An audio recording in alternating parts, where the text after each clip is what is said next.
Genie 1155B installed on a 12x7 2250 on a carport. So it originally had an 8165, which was replaced because it, wait for its finish. So it used to be hung from there to there, both sides with the two drops, and it shook side to side a lot. So I hung it like this, which is how we normally do on carports, and therefore it does not shake nearly as much. It still shakes a little bit, but the whole building shakes.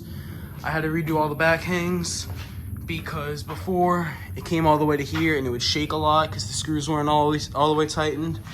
Redid them on this side too. Added a lot of screws. And then also the spring pad on the front used to shake back and forth a lot. So I added some angle iron to each side, like that. And also had to redo all the wiring, and you can never staple to these carports because they put metal. So what we always do, I put zip ties through the track brackets and through the lags.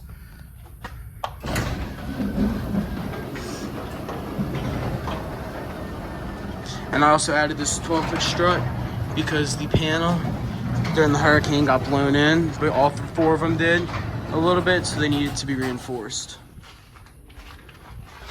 And you can see in here, oh, it's locked, but I'm replacing a Viper in there next week with this exact motor, just 8 foot high. That's it.